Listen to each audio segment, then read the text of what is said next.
మన ప్రభు అయిన యేసుక్రీస్తు నామములో మీ అందరికీ వందనాలు. మరి దేవుని సన్నిధికి రావడం అంటే అది వారానికి ఒకసారి. దేవునికి ఇవ్వవలసిన సమయము దేవునికి ఇవ్వకుండా దాన్ని మనం దొంగిలించకూడదు. దేవుని వాక్యానికి, ప్రార్థనకు, వాక్యమునకు, అట్లాగే ఆరాధనలో పరిశుద్ధులందరితో గడపడానికి మనం ఇచ్చే ప్రాధాన్యత అది మనకు ఆత్మీయమైన మేళ్ళను తీసుకొస్తుంది. ఆమేన్. ఆత్మీయమైన మేళ్ళు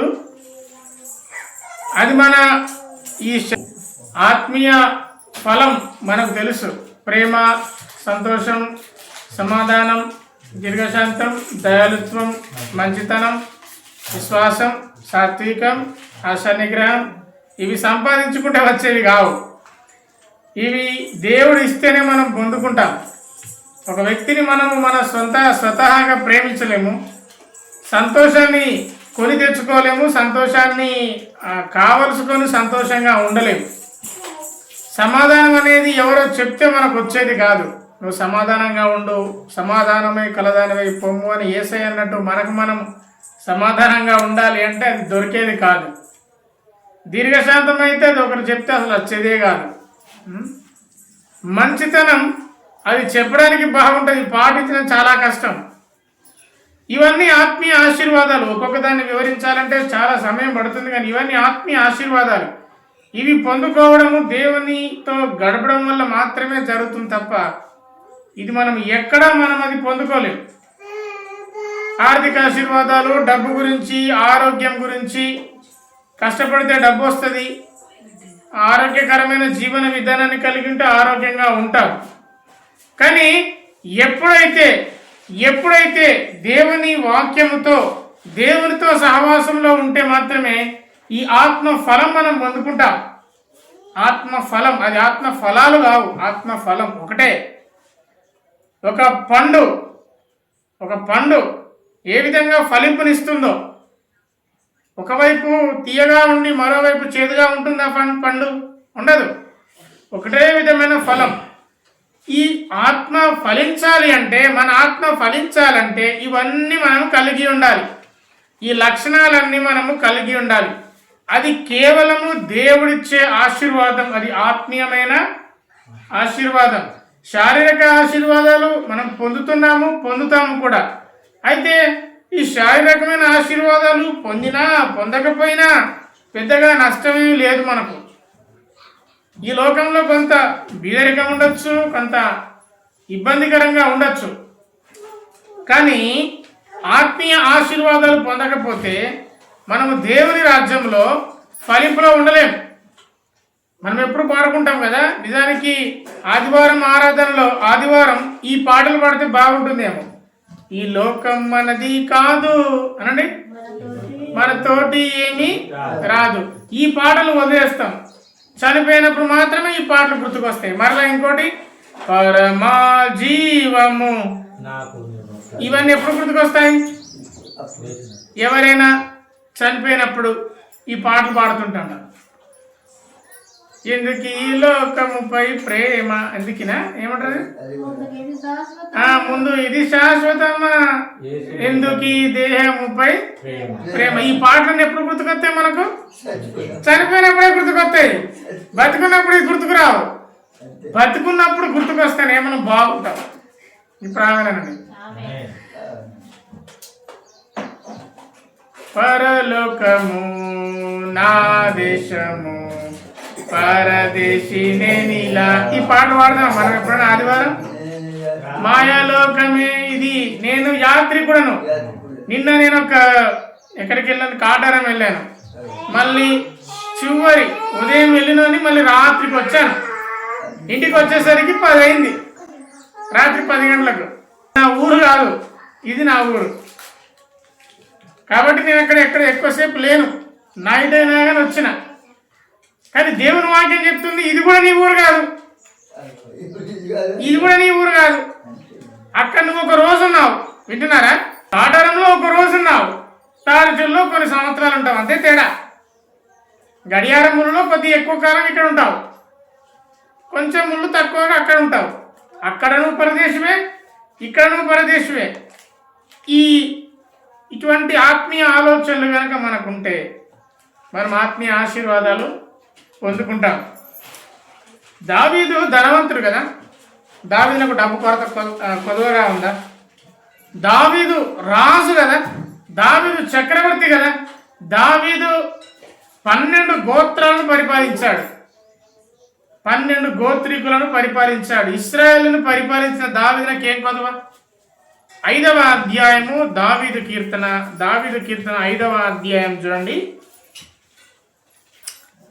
దావీదు కీర్తన 5వ అధ్యాయము నేను చదువుతున్నాను, మీరందరూ జాగ్రత్తగా వినండి.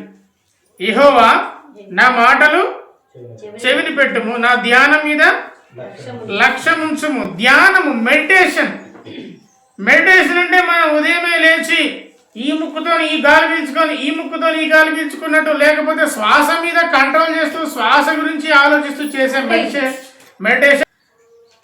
యెహోవా నా మాటలు చెవిన పెట్టుము. ఒక్కసారి ఆలోచిద్దాం. దావీదు రాజు చెప్తే ఎంతమంది వింటారు? ఒక్కసారి ఆజ్ఞ ఇస్తే ఆజ్ఞ మహోప్రభు అంటారా? చెప్పండి ప్రభువా. ఫర్ ఎగ్జాంపుల్, తాడిచెర్ల సర్పంచ్ గారు మరి నిన్ను పిలిచాడు, నువ్వు అప్పుడు చాలా అర్జెంటు పని మీద ఉన్నావు, నువ్వేం చేస్తావు? రైట్, సార్ చెప్పండి పట్టండి. ఎవరైనా తాడిచెర్లకు సర్పంచ్, తాడిచెర్లకు రాజు, మనం ఎన్నుకున్న రాజు. మరి దావీదు 12 గోత్రికులకు రాజు. ఆయన ఒక మాట చెప్తే పాటించేవారు ఫుల్గా బొచ్చడు మంది. మన భాషలో బొచ్చడు అంటే ఎక్కువ మంది ఉంటారు. కానీ అనేక మందికి మాట చెప్పి అనేక మందికి ఆజ్ఞాపించే దావీదు అంటున్నాడు, దేవా నా మాటలు నీ చెవిలో పెట్టుకో. దేవుని మాటలు మన చెవిలో కనుక ఉంటే ఎంత బాగుంటుందో కదా. చిన్నప్పుడు నాకు ఒక స్టోరీ ఉండేది. నాకు ఒక స్టోరీ అంటే ఇట్లనే ఇంగ్లీష్ పుస్తకంలో ఉండేది. మీకు అందరికీ తెలుసు అనుకుంటాను. అది ఒక పిట్టని చూపిస్తారంట. ఓకేనా, పిట్టని చూపించి ఒక్కొక్కరిని ఆ పిట్టని కొట్టమని అంటాడంట. కొట్టమంటే బాణం తీస్తాడు, కొట్టబోతుంటే ఆ గురువు అడుగుతారు కదా, ఆగా నువ్వు ఇప్పుడు ఏం చేస్తున్నావు? పిట్టని కొట్టమని చెప్తున్నాను కదా, నీకు ఏమేమి కనబడుతున్నాయి అని అంట. వింటున్నారా? నీకు ఏమేమి కనబడుతున్నాయంటే ఆ పిట్టను కొడుతున్న వ్యక్తి అంటున్నాడంట, నాకు మీరు కనిపిస్తున్నారు, మీ శిష్యులు కనిపిస్తున్నారు, చెట్లు కనిపిస్తున్నాయి, ఆ రోడ్డు కనిపిస్తుంది, మనుషులు కనిపిస్తున్నారు అన్నాడంట. అరే ఇలా అవునా, సరే మరి మరొకరికి ఇచ్చాట. నువ్వు ఆ పిట్టను కొట్టమని చెప్పి మరలా అతని బాణం ఇస్తే బాణం కొట్టబోయాడట. కొట్టబోతే మళ్ళా కొడుతుంటే ఒక్క నిమిషం ఆగు నాయన, నీకు ఇప్పుడు ఏమేమి కనిపిస్తున్నాయి అంటే, నాకు మీరు కనిపిస్తున్నారు, వ్యక్తులందరూ కనిపిస్తున్నారు, చెట్లు కనిపిస్తున్నాయి, కొమ్మలు కనిపిస్తున్నాయి, ఆకులు కనిపిస్తున్నాయి అని అన్నాడంట. అలా అందరినీ అడుగుతూ ఉంటే ఒకరి దగ్గరికి వచ్చాడట. అతనికి బాణం ఇచ్చి నువ్వు ఆ బాణం తీసుకున్న పిట్టను కొట్టమంటే ఆ బాణం తీసుకొని కొట్టబోతుంటే ఆగు, ఇప్పుడు నీకెవరు కనిపిస్తున్నారు అని అడిగిందంట. అప్పుడు ఆ కొడుతున్న వ్యక్తి అన్నాడంట, నాకు పిట్ట కనబడుతుందని అనంట. సరే పిట్టే కనబడుతుందా, వేరే వాళ్ళు ఎవరు కనబడుతున్నారంటే నాకు ఎవ్వరు కనిపించట్లేదు. పిట్టలో నీకు ఏ బాగా కనబడుతుందంటే పిట్ట తలగా మాత్రమే కనబడుతుంది అంట. అంటే ఆయన గురేంటి? అసలు ఆ గురువు ఏమని చెప్పాడు? ఆ పిట్టను చంపవయ్యా, పిట్ట వైపు బాణం పెట్టువయ్యా అంటే మిగతా వాళ్ళందరూ ఏం చెప్తున్నారు? అందరూ చూస్తారు, ఈయనని చూస్తున్నారు, అటువైపు వాళ్ళని చూస్తున్నారు, ఇటువైపు వాళ్ళని చూస్తున్నారు, ఆకులను చూస్తున్నారు, లోకమంతా చూస్తున్నారు. కానీ ఆ వ్యక్తి ఒక్కడు మాత్రమే పిట్టను మాత్రమే చూస్తున్నాడు. ఇప్పుడు మిగతా వాళ్ళకి తేడా ఏంటి? ఆయనకంటే ఒక గురు ఉంది. దాన్ని మనము బైబిల్ ప్రకారంగా మార్చుకుంటే ఒక దర్శనం. తనకు ఏం చేస్తున్నాడో తనకు తెలుసు, ఏం చేయమని ఆజ్ఞ వచ్చిందో తనకు తెలుసు, ఏం చేయాలో ఆయనకు తెలుసు. మిగతా వాళ్ళకు కూడా తెలుసు కానీ మిగతా వాళ్ళందరూ అన్నిటిని చూస్తున్నారు. ఆ వ్యక్తి మాత్రము తన గురిని మాత్రమే చూస్తున్నాడు. అందుకే అపోస్తలుడైన పౌలు ఏమంటే నేను గురి వద్దకే పరిగెడుతున్నా. ఇప్పుడు దావీదు ఏమని మాట్లాడుతుండంటే యెహోవా నా మాటలు నీ చెవిన పెట్టుకో, నా మాటలు నీ చెవిన పెట్టు. చూడండి, మనము ప్రార్థన చేస్తుంటే బయట ఎన్నో సౌండ్స్ వినబడుతుంటవి, బయట ఎన్నో ఆలోచనలు వస్తుంటవి, మన మెదడులోనే అనేక ఆలోచనలు తిరుగుతుంటాయి. వాక్యం చదువుతుంటే కూడా ఎన్నో ఆలోచనలు మనకు తిరుగుతుంటాయి. మరి నీ గురేది? నీవు వాక్యం మాత్రమే చదువుతూ పోతున్నావా? వాక్యం చదువుతుంటే అనేక రకాల ఆలోచనలు నీకు తిరుగుతున్నావా? దావీదైతే అన్నాడు, దేవా నా మాటలు నీ చెవిన పెట్టు తండ్రి, నా ధ్యానము మీద లక్ష్యముంచుము. దావీదు ఏమని ధ్యానం చేస్తున్నాడో, ఏ విధంగా ప్రార్థన చేస్తున్నాడో తనకు తెలుసు. కాబట్టి తన ధ్యానము, తన ఆలోచన దేవునికి తెలియజేస్తున్నాడు. 3వ కీర్తన 4వ వచనము. 3వ కీర్తన 4వ వచనము. ఎలుగెత్తి నేను యెహోవాకు మొరపెట్టినప్పుడు ఆయన తన పరిశుద్ధ పర్వతము నుండి నాకు ఉత్తరం ఇచ్చును. 5వ అధ్యాయం 1వ వచనంలోనేమో ధ్యానం అంటున్నాడు.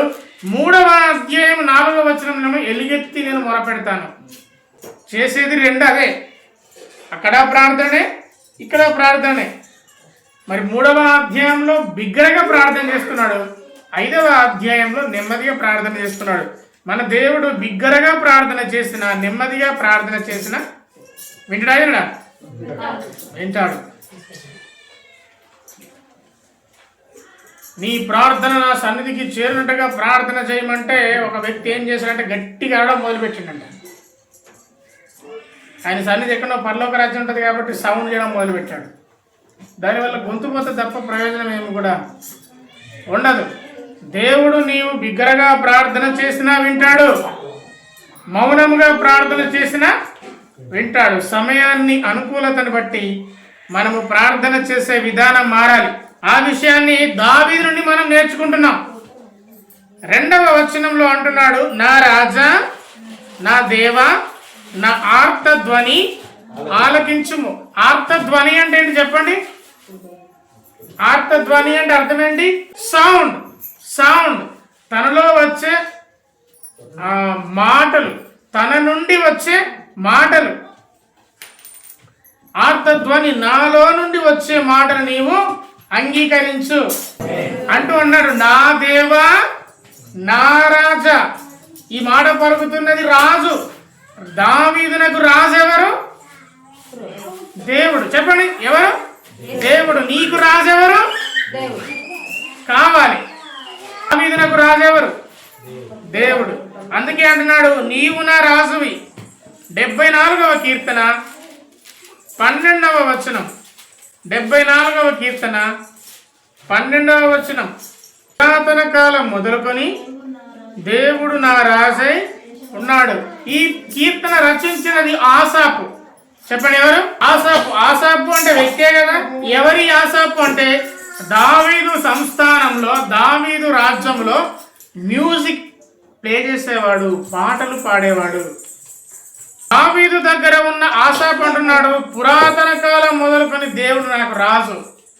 దావీదు అంటున్నాడు, నా రాజా. నీవేమనాలి? నీకెవరైనా దేవుడు నీ రాజుగా నువ్వు అంగీకరిస్తున్నావా? ఒక రాజు గనుక ఆజ్ఞాపిస్తే అది చాలా పవర్ఫుల్. దానియేలును సింహపు బోనులో వేయడానికి రాజు ముద్ర వేయబడ్డది కాబట్టి రాజు దాన్ని అంగీకరించాడు. ఒకే టైంలో యూదా వంశస్థులందరినీ చంపాలి అని ఆజ్ఞ వచ్చింది. వింటున్నారా? యూదా వంశస్థులందరినీ చంపాలి అని ఎవరు ప్రయత్నం చేసింది? హామాను అనే వ్యక్తి ప్రయత్నం చేశాడు. రాజు సంతకం అనేది పెట్టేశాడు. పెడితే జరిగేదేంటి? రాజు సంతకం పెడితే చెప్పండి, రాజు ఒక మాటకు సంతకం పెడితే జరిగేదేంటి? జరిగిపోద్ది. ఓకే, ఒక రిప్లై ఇచ్చారు. కాబట్టి దేవుని యొక్క ఆజ్ఞకు బద్ధుడై అంటున్నాడు, నా రాజా, నా దేవా, నా ఆర్తధ్వని ఆలకించు, నేను నీకు ప్రార్థన చేస్తున్నాను. 3వ వచనం అంటున్నాడు, యెహోవా ఉదయంలో నా కంఠస్వరము నీకు వినబడును, ఉదయంలో నా ప్రార్థనని సన్నిధిని సిద్ధం చేసి కాచి ఉందును. ఈ ఉదయం ప్రార్థన చేసుకున్న వారు ఎవరైనా ఉన్నారా? చేతులు ఇవ్వటకండి. మీకు మీరే అవునని కాదు అని మీకు మీరే సమాధానం చెప్పుకోండి. దావీదు అంటున్నాడు, నేను ఉదయమున నా కంఠస్వరము నీకు వినబడుతుంది. ఆ మొదటి వచనం అంటున్నాడు, నీ చెవిన పెట్టుకున్న ప్రార్థన. ఎందుకంటే ఉదయంనే నేను నీతో మాట్లాడుతున్నాను, ఉదయమున నా ప్రార్థన నీ సన్నిధికి వినబడుతుంది. ఉదయకాలం లేచిన వెంటనే ప్రార్థన చేసుకున్న అలవాటు మనకు ఉన్నదంటారా? ఒకప్పుడు హెబ్రోన్ చర్చెస్లలో ఒక అలవాటు ఉండేది. ఇప్పుడు మనము ఒక క్రైస్తవ బిడ్డలను ఇద్దరం కలిస్తే ఏమని మాట్లాడతాం? బాగున్నారా, తిన్నారా, లేకపోతే మీరు ఈరోజు ఏమి భోజనం చేసుకున్నారు, ఏమి కర్రీ, లేకపోతే ఏమి స్పెషల్. కానీ హెబ్రోన్ వాళ్ళు అలా వేరే విధంగా అడిగేవాళ్ళు. ఒక దేవుని సంఘంలోకి వచ్చిన బిడ్డలను చూసి వాళ్ళు ఒకరికొకరు అనేవారంట, ఈరోజు మీరు బైబిల్ చదివారా, ఈరోజు మీరు ప్రార్థన చేసుకున్నారా అని అనేవారట 2090s. ఇప్పుడు వాళ్ళలో కూడా అట్లేదు. ఇప్పుడు వాళ్ళు ఏంటంటే కోర్టు కేసు ఎక్కడి దాకా వచ్చింది ఇప్పుడు అడుగుతున్నారు, ఏం జరిగింది, లాయర్ ఏమన్నాడు అంటే. ఇప్పుడు హెబ్రోన్ వాళ్ళు కోర్టు కేసులు ఉన్నారు కదా. కానీ ఒకప్పుడు వారి విధానం వేరు. మరి పూర్వకాలంలో మనం కూడా మరి ఆదివారం కదా మందిరంలోకి వస్తున్నావా, వింటున్నారా? ఆదివారం కదా మందిరంలోకి వస్తున్నావా, మరి ప్రార్థన చేసావా, ఈరోజు వాక్యం చదువుకున్నావా? అసలు ఈ నూతన సంవత్సరంలో జనవరి నుండి ఇది ఫిబ్రవరిలోకి వచ్చాం. ఎన్ని రోజులు బైబిల్ చదువుకున్నావు? ప్రతిరోజు బైబిల్ చదువుకుంటున్నావా? ప్రతిరోజు వాక్యం చదువుకుంటున్నావా? ఇది మనకు అలవాటు అయిపోవాలి. ఆమేన్. ప్రార్థించే మనలో ఏది శక్తి లేదు, ప్రార్థనలో కూడా ఏ శక్తి లేదు. కానీ ప్రార్థన వింటున్నాడు, చూసావా? ప్రార్థన ఒకరు వింటారు, ఆ వినేవాడిలో చెప్పండి శక్తి ఉంది. ప్రార్థన మనకు ఒక అలవాటు ఆచారంగా కాకుండా అదొక జీవన విధానంగా అయిపోవాలి. ఉదయం లేస్తేనే బ్రష్ వేసుకోవడం ఎంత ప్రాముఖ్యమో ఉదయాన్నే ప్రార్థన చేసుకోవడం అంత ప్రాముఖ్యం అయిపోవాలి. అందుకే దావీదు అంటున్నాడు, ఉదయం నా కంఠస్వరం నీకు వినబడుతుంది, ఉదయం నా ప్రార్థన నీకు రెడీగా ఉంటుంది అంటూ మాట్లాడుతున్నాడు. 4వ వచనము, 5వ వచనము, 6వ వచనము, 4, 5, 6 వచనాలు. నీవు దుష్టత్వమును చూచి, మొట్టమొదటిగా దుష్టులు, రెండవది రెండవదిగా చెడ్డవారు, మూడవది డాంబికులు, నాలుగవది పాపం చేసేవారు, ఐదవది అబద్ధమాడువారు, ఆరవదిగా నరహత్యకులు. చూడండి, మొదటగా దుష్టత్వం. నీవు కనుక దుష్టత్వం చేస్తే దేవుడికి ఆనందం ఉండదు. నీవు దుష్టుడివా, నీవు మంచివాడివా, నిన్ను ప్రశ్న వేసుకుంటే ఆన్సర్ నీకు బాగా తెలిసిపోద్ది. ఎవరో నీకు చెప్పాల్సిన అవసరం లేదు. నీ దుష్టత్వం గురించి, నీ దుర్మార్గత గురించి నిన్ను మించిన పరీక్షకుడు ఇంకెవరున్నారు? చెడుతనమునకు నీ అంత చోటు లేదు. నువ్వు చెడ్డవాడివా, మంచివాడివా, ఎవరు చెప్పాలి? ఎవరు నీకు చెప్పగలుగుతారు? నీవే చెప్పుకోవాలి. వాక్యం నువ్వు విన్నప్పుడు నీకు అర్థమైపోతుంది, నీవు చెడుతనంతో ఉన్నావా, మంచితనంతో ఉన్నావా, నీవు మంచివాడివా, చెడ్డవాడివా. ఎవరు చెప్తారు? నేను చెప్తానా? నీవే చెప్పుకోవాలి కదా. నిన్ను నువ్వు అనుకోవాలి కదా, అవును నేను ఈ చెడుతనంతో ఉన్నాను, నేను చెడ్డవా నేను ఒప్పుకున్నప్పుడే కదా. మరి అతిక్రమము దాచిపెట్టువాడు వర్ధిల్లడు, ఒప్పుకొని విడిచిపెట్టువాడు కనికరము పొందును. కాబట్టి దేవుని దగ్గర నువ్వు ఒప్పుకోవాలి. తండ్రి, వాక్యం ద్వారా నీవు నాతో మాట్లాడిన, అవును నేను ఈ చెడ్డతనంతో ఉన్నాను, నేను బయటికి చెప్పుకోలేను కానీ నీకు మాత్రం చెప్పగలను. కాబట్టి చెడ్డ వాళ్ళకు దేవుని దగ్గర చోటు లేదు. చెడ్డవారు చేసే ప్రార్థన దేవుడు అంగీకరించాడు. డాంబికులు నీ సన్నిధిని నిలవలేరు. డాంబికులు అంటే గొప్పలు చెప్పుకునే వాళ్ళు. పొద్దస్తమానం మన గురించి మనం గొప్పగా చెప్పుకోవడం, మరి చెప్పే మాటలకు ఉండే జీవితానికి సంబంధం లేకుండా ఉండడం. సెల్ఫ్ బూస్ట్ అంటారు ఇంగ్లీష్లో. అంటే తన డబ్బా తాను కొట్టుకోవడం. నా ప్రార్థన జీవితం తెలుసా, నేను ఎన్ని రోజులు వాక్యం చదువుతానో తెలుసా, నేను మోకాళ్ళ నిండా గంట సేపటి దాకా లేవను, ఈ చెప్పుకునేటోళ్ళు కొందరైతే అసలు చేయనోళ్ళు ఇంకో కొంతమంది. కాబట్టి డాంబికులు ఇలా తన గురించి తాను డబ్బాలు కొట్టుకునే వాళ్ళు ఆయన సన్నిధిలో నిలవలేరు. ఒకవేళ దేవుడు మన మధ్యలో ఉంటాడు, మరి ఇక్కడ నువ్వు నిలుచుంటావేమో, కానీ దేవుని రాజ్యంలో నువ్వు నిలబడలేవు. నేను అడుగుతాడు, దేవుడు నేను లెక్క చెబుతాడు, ఫలానా నీ సంఘంలో ఉన్న విశ్వాసకి నువ్వు రోజు ప్రార్థన చేస్తానని చెప్పినావు, కానీ నువ్వు ఏ రోజు ప్రార్థన చేయలేదు. నువ్వు మొత్తం మంచి మాటలే మాట్లాడదని చెప్పినావు, కానీ నీ నోటి నుంచి వచ్చే మాటలు ఏవి పనికి మాల మాటలే. నువ్వు రోజు వాక్యం చదువుతా అని చెప్పినావు, నువ్వు మార్కు సువార్త అంటే నీకు అర్థం తెలియట్లేదు. కాబట్టి డాంబికులు ఆయన సన్నిధిలో నిలవరు. పాపము చేయవారు నీకు అసహ్యులు. పాపం ఏంటి? ఆజ్ఞ అతిక్రమమే పాపము. దేవుని మాటలు పాటించకపోవడమే పాపం. కాబట్టి దేవుని మాటలు నీవు ఎప్పుడైతే పాటిస్తావో నీవు పాపం నుండి బయటికి వెళ్తావు. దేవుని మాటలు పాటించడంలో కూడా ఆలస్యం ఉండకూడదు. ఒక ఇంగ్లీష్లో ఒక మంచి మాట విన్నాను, delay in God's word is disobedience. అంటే ఏంటిది? దేవుని మాటలను నీవు పాటించకుండా ఆలస్యం చేస్తే అది అవిధేయత కిందనే లెక్క. కాబట్టి అటువంటి పాపానికి దేవుడు అసహించుకుంటాడు.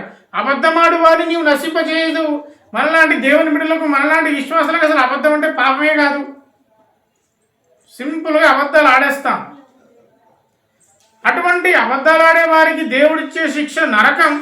అట్లాగే దేవుడు అబద్ధం ఆడే వారిని నశింపజేస్తాడు. అబద్ధాలు ఆడుతున్న అనుభవం మీకుందా?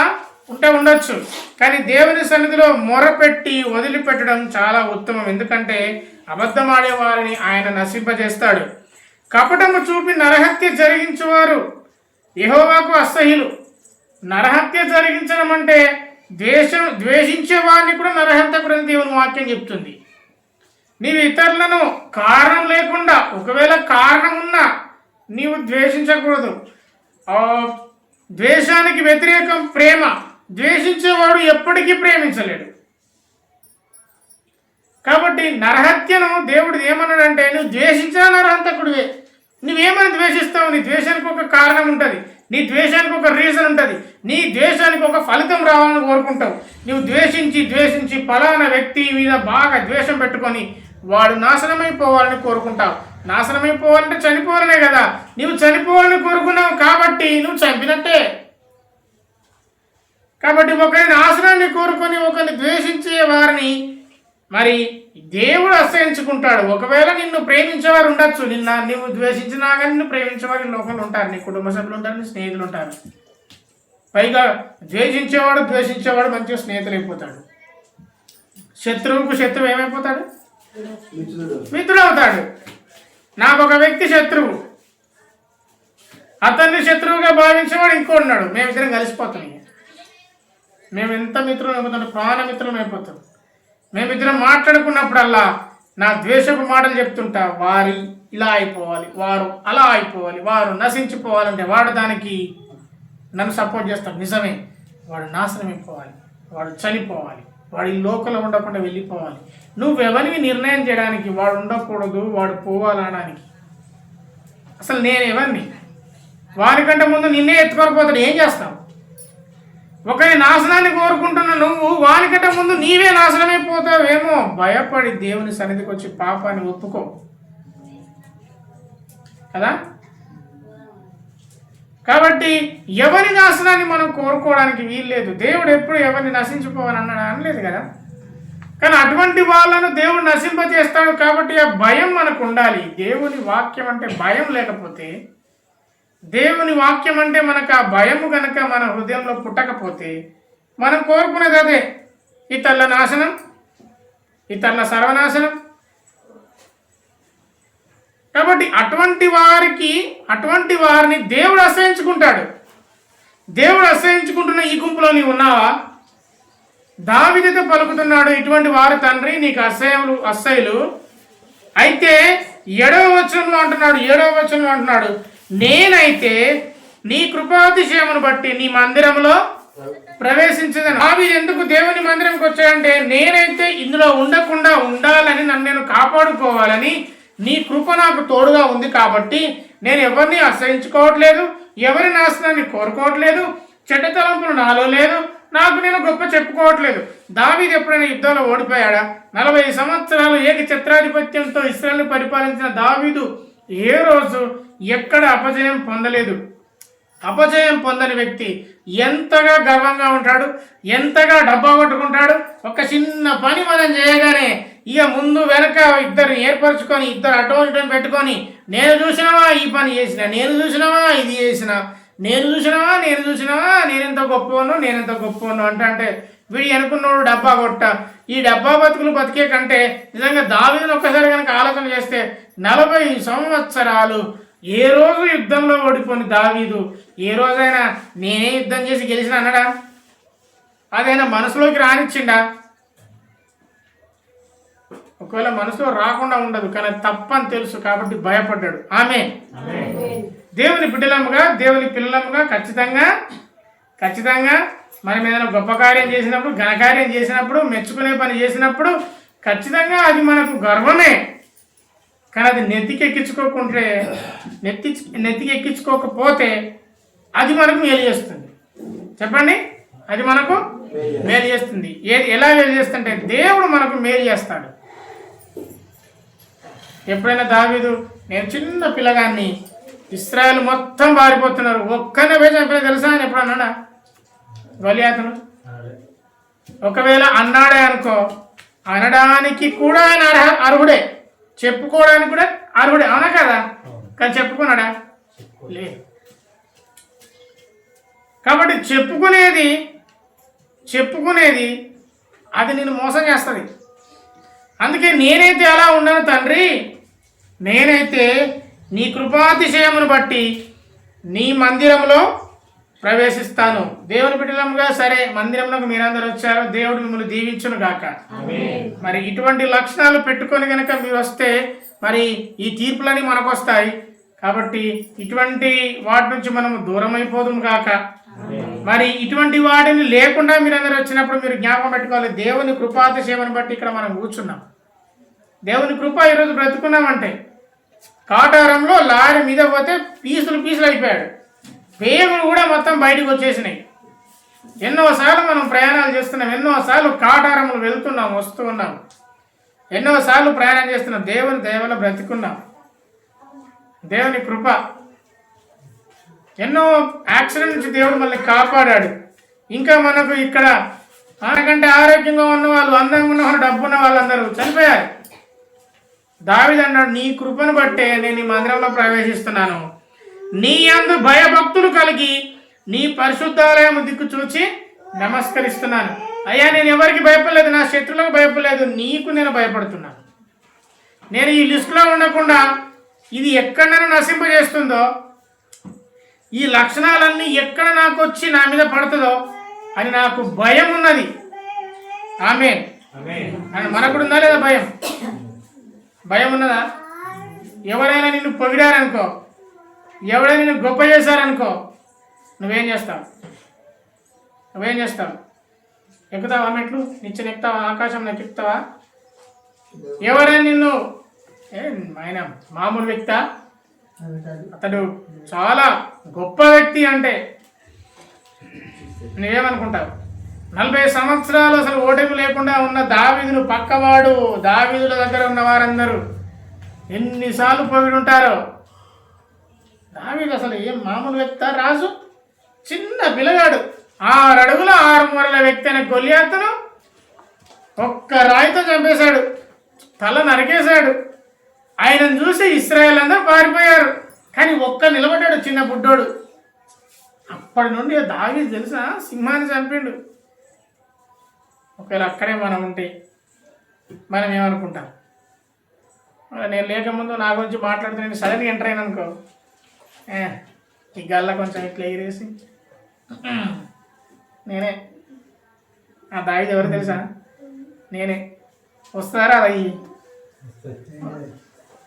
కానీ దావీదు నాకు రాలేదు. దావీదు నుండి మనం నేర్చుకోవాల్సిన సంగతులు ఇవి. నీ యందు భయభక్తులు. ఎందుకంటే దావీదు నాకు తెలుసు, దేవుడు కనుక నాకు తోడు లేకపోతే నేను సింహాన్ని చంపలేను, గొలియాతుని చంపలేను, రాజునుగా ఉండలేను. గొర్రెల కాపరి రాజు అవుతారని ఇప్పుడు ఆలోచన చేశాడా? గొర్రెలు కాసుకునే వానికి గొర్రెలే లోకం, మీరు ఒకవేళ మీరు గొర్రెలు కాసేవాడిని కనుక మీరు అడిగితే మనకి ఏమీ తెలియదు, గొర్రెల గురించి మాత్రమే తెలుస్తుంది. నిజంగానే అతనికి ఏం తెలియదు, లోకం గురించి అసలు ఏమి.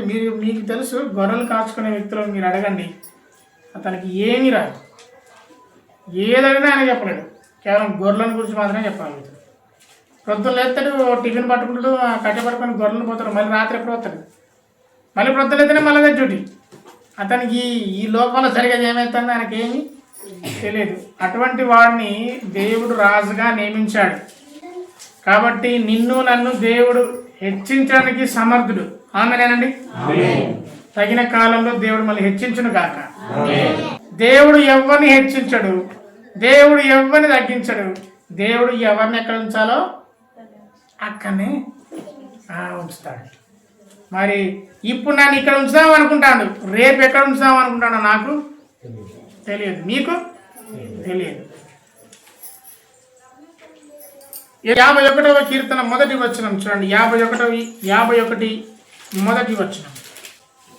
దేవా నీ కృప చొప్పున నన్ను కరుణింపుము, నీ వాత్సల్య బాహుల్యము చొప్పున నా అతిక్రమములను తుడిచివేయము. ఇది ఎప్పుడు రాస్తున్నాడంటే, బత్షెబ వెళ్ళిన తర్వాత నాతాను ప్రవక్త వచ్చి నువ్వు చేసింది తప్పు కదా, బత్షెబతో నువ్వు వ్యభిచారం చేసినావు కదా అన్నప్పుడు దావీదు పలుకుతున్నమాట, దేవా నీ కృప చొప్పున నన్ను కరికరించు, నీ వాత్సల్యము చొప్పున నా అక్రమము, నేను చేసిన తప్పును క్షమించు అని పలుకుతున్నాడు.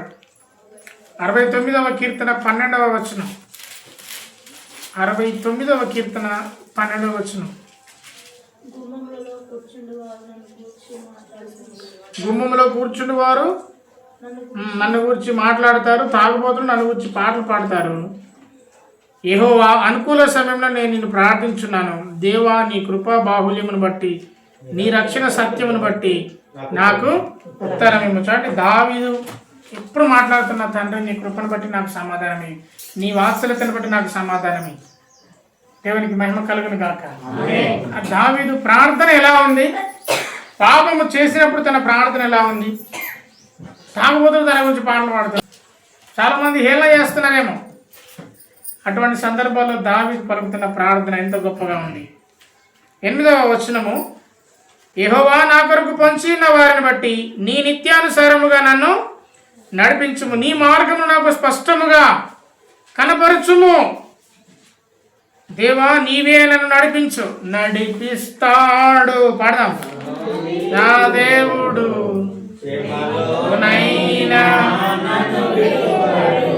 హల్లెలూయా. ఎక్కడ ఎంతవరకు నడిపిస్తారంట? ఎంతవరకు? శ్రమలోనైనా కష్టంలోనైనా ఆయన మనల్ని నడిపిస్తూ ఉంటాడు. కాబట్టి అన్నాడు, నీ నడిపింపులో, నీ మార్గంలో నన్ను నడిపించు. ఆమేన్. మన ప్రార్థన ఇది అయి ఉండాలి, తండ్రి నన్ను నీ మార్గంలో నడిపించు, నా కొరకు పొంచి ఉన్న వారిని బట్టి నీ నిత్యానుసారంగా నడిపించు. ఒకవేళ దావీదు పలకొచ్చు, నన్ను నశింపజేద్దామని కొంతమంది ఉన్నారు. తండ్రి వాడు నన్ను అన్యాయంగా నశింపజేస్తున్నాడు, వారిపైన శాపం వచ్చునుగాక. మై గాడ్, వాడు నాశనమైపోను గాక అని దావీదు ప్రార్థన చేయాలి. ఏమన్నాడు? తండ్రి నీ వాక్యానుసారముగా వారికి ఏ ప్రతిఫలం ఇస్తావో వారికి అది ఇవ్వు, కానీ నన్నైతే నీ కృపను బట్టి జ్ఞాపకం చేసుకో.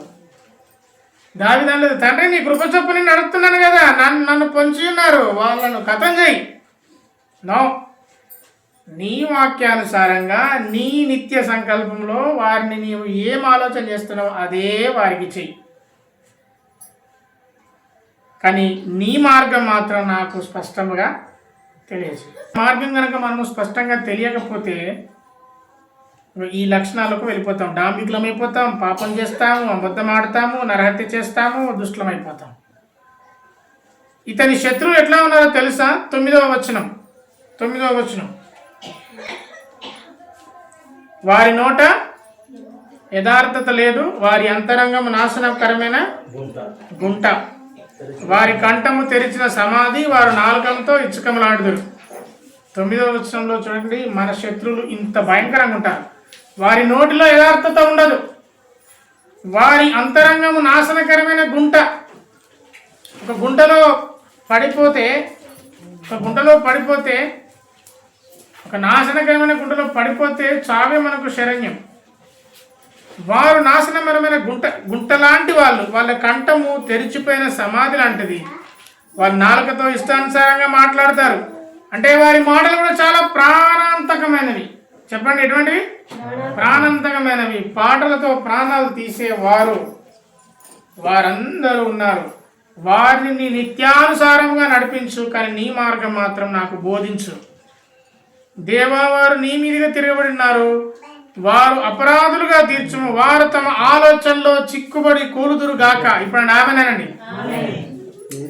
ఎవరైతే నీ మీద అన్యాయం మాట్లాడి నేను అన్యాయం చేయాలని ఆలోచన చేస్తున్నవారు అదే ఆలోచనతో నాశనం అయిపోదురు గాక అని ఆమెనండి.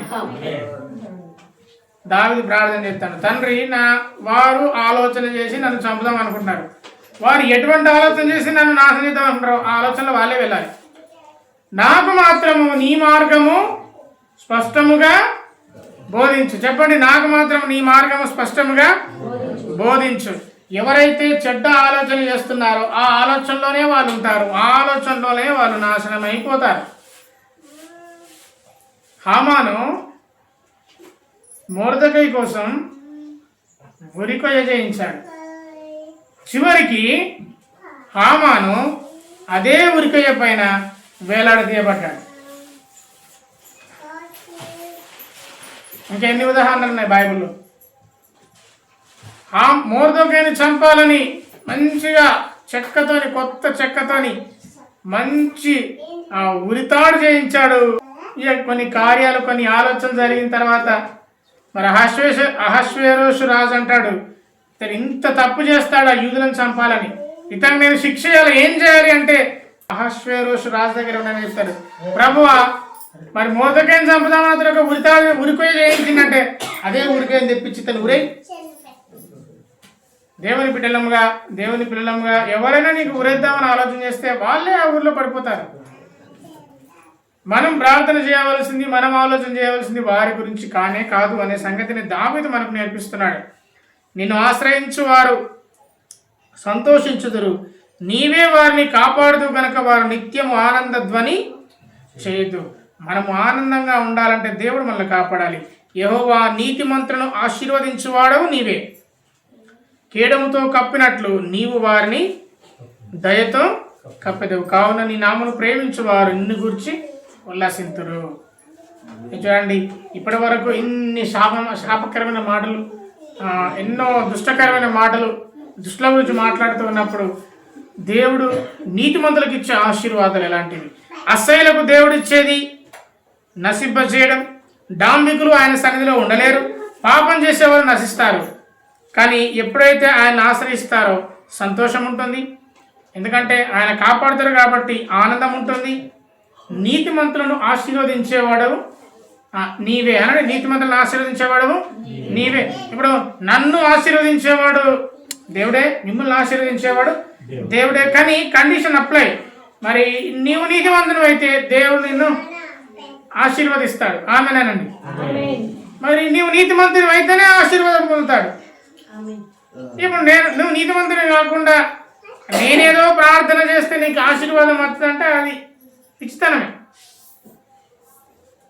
మరి దావీదు నీతిమంతుడు కాబట్టి దేవుడు ఆశీర్వదించాడు. నీవు నీతిగా బ్రతికితే మరి దేవుడు నిన్ను ఆశీర్వదిస్తాడు. కేడముతో కప్పినట్లు, ఒక కవచం కదా కప్పినట్టు దయతో కప్పుతాడు. నీవు నీతిమంతుడివేనా? నీ నామమును ప్రేమించువారు నిన్ను గూర్చి ఉల్లసిస్తారు. నీవు దేవుని నామాన్ని ప్రేమిస్తున్నావా? మరి పూర్వకాలంలో ఉన్నట్టు మరి ఒకరికొకరు ఆలోచన చేస్తూ అడుగుతూ ఉన్నప్పుడు మరి ఈరోజు ప్రార్థన చేసినావా, ఈరోజు వాక్యం చదివినావా అంటే నీ సమాధానం ఏంటి? ఐఎమ్ సో బిజీ, నాకు చాలా పనులు ఉన్నాయి. అవును, మీరు బిజీగా ఉండాలి కూడా. ఆమెనండి. ఏమి లేకుండా ఇంట్లో ఉండకూడదు. మీరందరూ బిజీగా ఉండాలి, కానీ దేవుని వాక్యాన్ని మర్చిపోవద్దు, ప్రార్థనను మర్చిపోవద్దు. మరి ఒకవేళ అలా దావీదుకున్నంత సమయం మనకు చాలా కష్టం. దావీదు చాలా పెద్ద రాజు, కానీ దావీదు దేవునికి ఇచ్చే సమయం దేవుడు ఇచ్చాడు. ఉదయాన్నే ఆయన ప్రార్థన చేసేవాడట, దేవుని స్తుతించేవాడట. అందుకే నీతిమంతులను దీవించేవాడవు నీవే, నీతిమంతులను ఆశీర్వదించేవాడు నీవే అని అంతగా ప్రార్థన చేస్తున్నాడంటే ఆయనకున్న ఆ మనస్సు, ఆయనకున్న ఆలోచన విధానం కనుక ఎప్పుడైతే మనం పొందుకుంటామో నిజంగా దేవుడు మనల్ని ఆశీర్వదిస్తాడు. మనం నీతిగా బ్రతికితే దేవుని ఆశీర్వాదాలు వస్తాయి, నీతిహీనంగా బ్రతికితే దేవుని దగ్గర నుండి శాపం వస్తుంది. మరి మనము నీతిమంతునిమా కాదా? నీతిగా బ్రతుకుతున్నామా లేదా? నీతి అనేది మనకున్నదా లేదా? మరి డాంబికులు, పాపం చేసేవారు, ఇవన్నీ కూడా ఈ లిస్ట్ అంతా ఉంది. వారందరూ దేవుని సన్నిధికి తోలివేయబడతారు. మనం ఆ లిస్టులో ఉన్నామా లేదా పరీక్ష చేసుకుని దేవుని స్తుతించేవారమే ఉండాలి. దేవుడి అట్టి కృప మనకు దయచేయను గాక. ఆమేన్. ఆయన కాపాడేవాడు, ఆయన కవచంలా మనల్ని ఆదరించేవాడు. కవచం ఉన్నప్పుడు యుద్ధంలోకి వెళ్తే బుల్లెట్ ప్రూఫ్ జాకెట్. ఇప్పుడు కవచం అంటే ఒక మాట అంటే, కవచం అంటే శరీరాన్ని కప్పుకునే ఒక ఇనుపది, ఒక రాగి లాంటిది. దానికి బాణాలు వేసినా అవి దిగవు, లోపలికి కుచ్చుకోవు. కాబట్టి ఇది శరీరానికి ప్రొటెక్షన్గా ఉంటుంది. బుల్లెట్ ప్రూఫ్ జాకెట్ వేసుకున్నప్పుడు తీవ్రవాదులు కానీ ఏమన్నా కాల్చినా కానీ ఏం కాదు, కాల్స్తే రాలిపోతాయి, బుల్లెట్లు రాలిపోతాయి. అట్లాగే దేవుడే మనకు కవచంగా ఉంటే మన శత్రువులు మనల్ని నశింపజేసేవారు ఎవరు ఉండరు. ఆమేన్. మరి దేవుడు మనకు కవచంగా ఉండాలి అంటే మనము దావీదు ఏ విధంగా ఉన్నాడో, దావీదు పాపము చేసినప్పుడు తన ప్రార్థన ఎలా ఉంది, దావీదు ఏమని ప్రార్థన చేశాడు? తండ్రి, నీ కృపా బాహుల్యం చొప్పున నన్ను కనికరించు, నీ దయా సంకల్పం చొప్పున నా అపరాధములను తీసివేయి, నన్ను క్షమించు అని ఎప్పుడైతే ప్రార్థన చేశాడో తన నీతిమంతునిగా తీర్చబడ్డాడు. దేవుడు మనందరికీ అట్టి ఆశీర్వాదాలు, దావీదుని ఈ విధంగా ఆశీర్వదించాడు, అట్టి ఆశీర్వాదాలతో దేవుడు మనల్ని బలపరచును గాక. ఏకాగ్రత దేవుని వైపు పెడదాం. మరి మన గురి ఇప్పుడైతే దేవునితో సహవాసం, దేవుణ్ణి స్తుతించడం. మన గురి కాకుండా వేరే వేరే ఆలోచనలు, వేరే వేరే తలంపులు మన మనసులో ఉండకూడదు. నీ వాక్యమే నన్ను బ్రతికించెను, బాధలలో నెమ్మదినిచ్చును. నీ వాక్యమే నన్ను బ్రతికించును, బాధలలో నెమ్మదినిచ్చును. కృపాశక్తి, దయాశక్తి సంపూర్ణుడా, వాక్యమై ఉన్న యేసు వందనమయ్యా. కృపాశక్తి, దయాశక్తి సంపూర్ణుడా, వాక్యమై ఉన్న యేసు వందనమయ్యా. శత్రువులను ఎదుర్కొను సర్వాంగ కవచమై, యుద్ధమునకు సిద్ధ మనసునిచ్చుచున్నది. శత్రువులను ఎదుర్కొను సర్వాంగ కవచమై, యుద్ధమునకు సిద్ధ మనసునిచ్చుచున్నది. అపవాది వేయుచున్న అగ్ని బాణములను, అపవాది వేయుచున్న అగ్ని బాణములను ఖడ్గము వలె ఎదుర్కొని ఆపివేయుచున్నది. ఖడ్గము వలె ఎదుర్కొని ఆపివేయుచున్నది. నీ వాక్యమే నన్ను బ్రతికించెను, బాధలలో నెమ్మదినిచ్చును. నీ వాక్యమే నన్ను బ్రతికించెను, బాధలలో నెమ్మదినిచ్చును. అందరం ఒకేసారి దేవుని స్తుతిద్దాం. బయటి పరిస్థితులు మొత్తము మర్చిపోయి కొద్ది నిమిషాలు దేవుణ్ణి స్తుతించడం పైన మనం ఆలోచన చేద్దాం. దేవుడు మనకు చేసిన మేళ్లను దేవునికి స్తుతులు అర్పించి దేవుని ఆశీర్వాదాలు పొందుకుందాం.